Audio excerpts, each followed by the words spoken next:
Thank you for being here on this wet and cold evening. It's probably going to get warm in here pretty soon, so you're not going to be cold in here. We have two parts to our program tonight.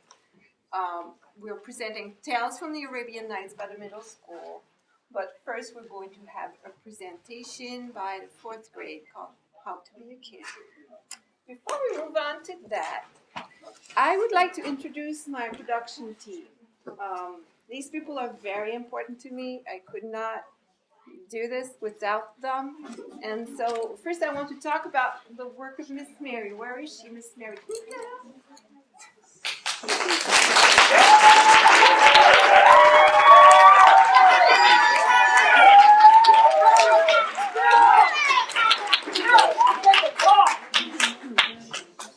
She has done a lot of work on the costumes for the middle school production. I know for a fact that she's pulled a few all-nighters working on that, and when you see the costumes, you will understand why. So thank you so much, Miss Mary.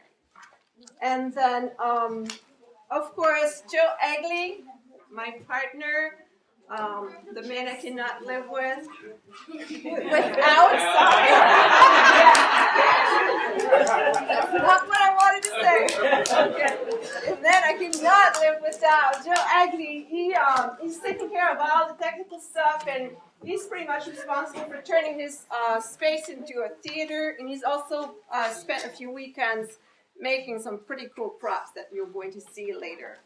And then the third person who's been helping me with this production is Alisa Bailon, who is our music director,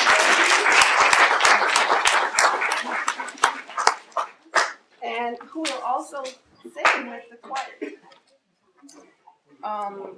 Finally, John Gulas, who's filming the production, who's always here for all our productions, one of our tireless volunteers. Thank you, John.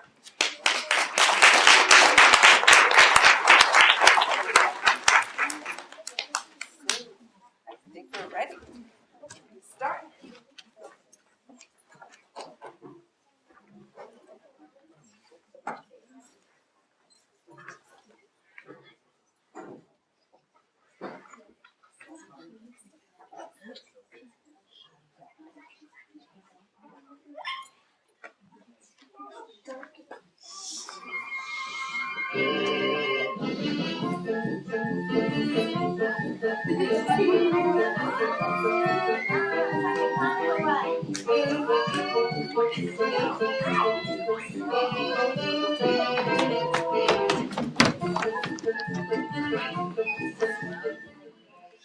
Lesson in not being a grown-up. If you promise not to tell.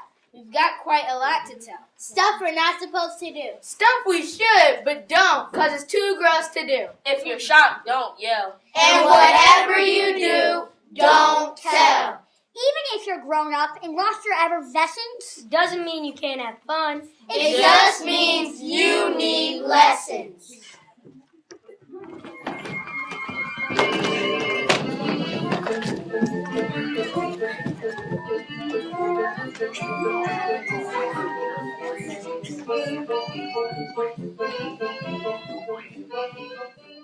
Lesson number 1. How to play like a child.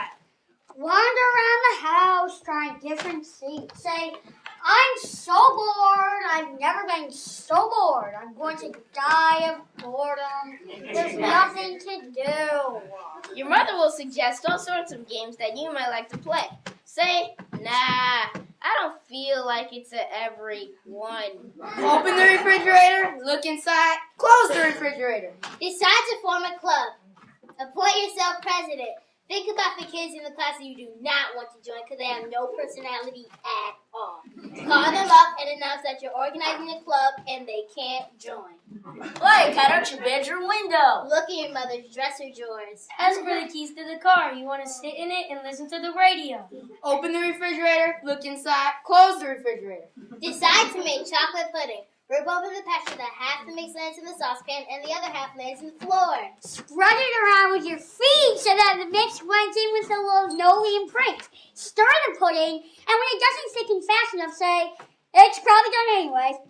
On your way out the kitchen, run a slide on the mixed covered floor. Throw raisins in the air and try to catch them in your mouth. Miss. Throw raisins in your friend's mouth while I throws them into yours. Miss. Put raisins on your face and let the dog lick them off until your mother comes out and says, Don't let the dog lick your face. He has germs. Oh, put your chin on the glass and move it around the table. Act like a TV newscaster and pretend the glass is a microphone. Good evening, everyone. It's Saturday in the house, and there's not much happening. I'm sitting at a table drinking juice. Your mother will walk in and say, Have you been looking in my dresser drawers? be shocked. No, Mom. Why? your mother will say, I don't mind if you did. I only mind if you lied to me. Be even more shocked. No, Mom. Honest.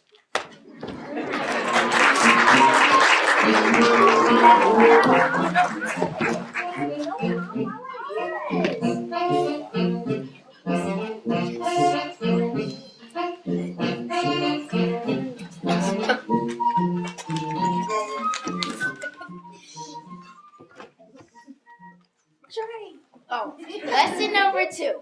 How to understand your parents. Parents talk a special language. Let us demonstrate. We'll say things a parent says. And will translate. We'll see. Means no. Not now. Means no. Ask your father. Means no. Ask your mother. Means no. Maybe when you're older. Means no. We'll discuss it later. Means no. Is your bed made? No. Is your room clean? No. What do you think? No, no, no. Why is no the only thing a parent can express? There ought to be as many ways of saying Yes.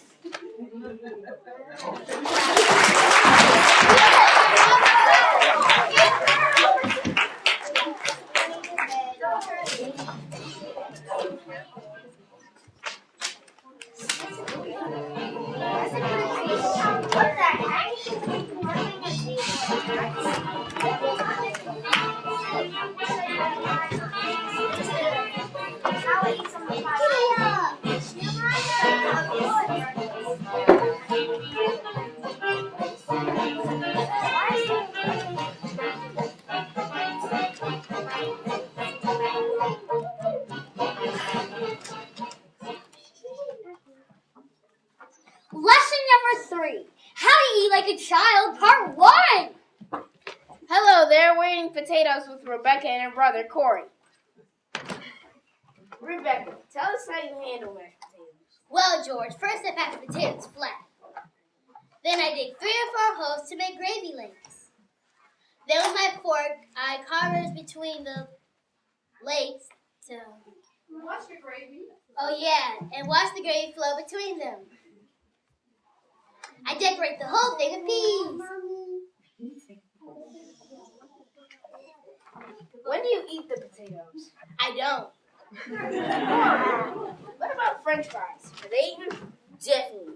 But I had to start by waving one french fry in the air for emphasis. Then pretend to conduct our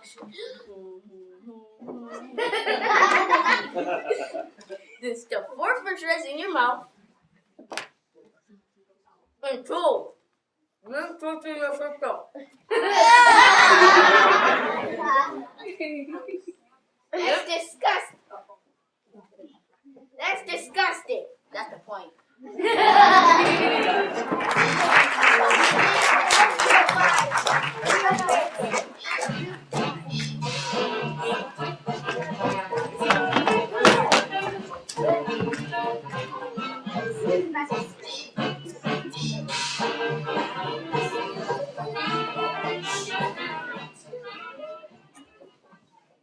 How to eat like a child, part 2.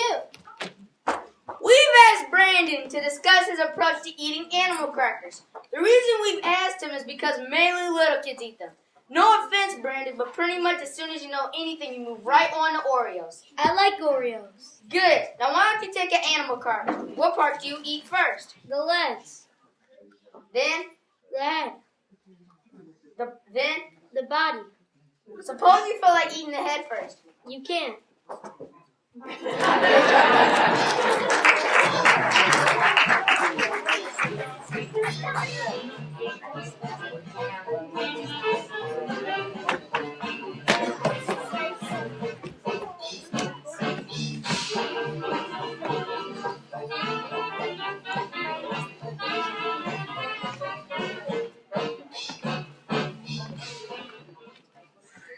How to eat like a child, part 3.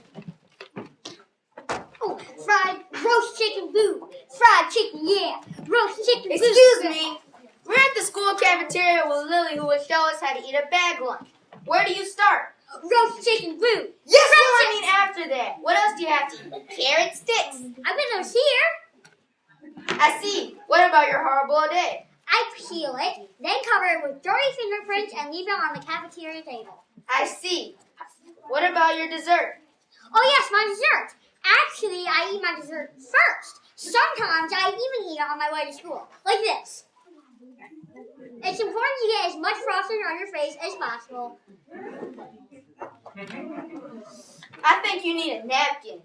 Kids don't use napkins, they use shirts. Is that all? Not quite.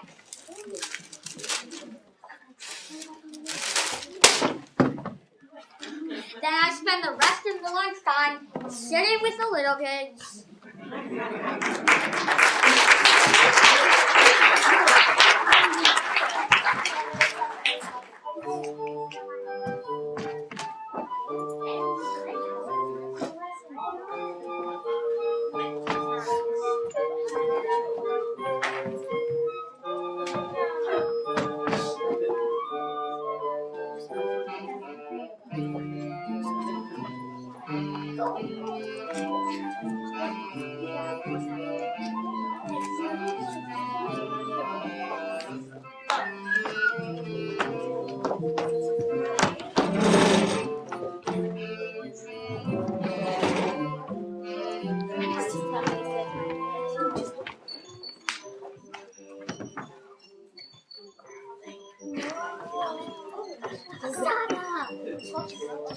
Technical difficulties. Once again. Final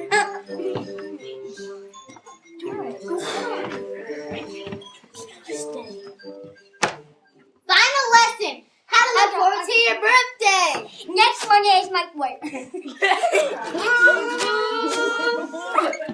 Next Monday is my birthday. In case you have a guest, and all day long we're gonna celebrate. I couldn't even tell you what part I love the best, because every part is so darn great. The tingly part. That happens right at the start. When I wake up to shop, look at the clock, and it's 8 minutes to 5. The wonderful part is when I open my gifts and everything turns out to be what I wanted. Or practically. The funnest part is when the party starts and all my friends are there. The sorriest part is my bedtime, when everything ends until next year. But here's the part that makes me laugh in my heart. It's when my mom and my dad tell me they're glad I was born. It's when they call me birthday boy. It's when they call me birthday girl. It's when they tell me I bring them joy. Yes, that's what I love. The chance for the whole world, including me and my mom and my dad, To all be glad I was born.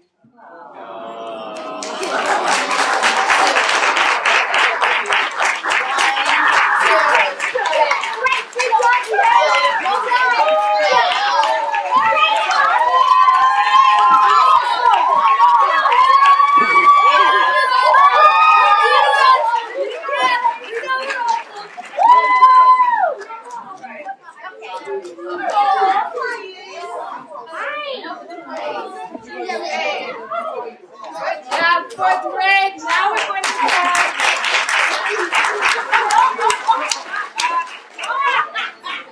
I'm going to ask you to be patient. You give us a few minutes while we're doing a set shade for the middle school production.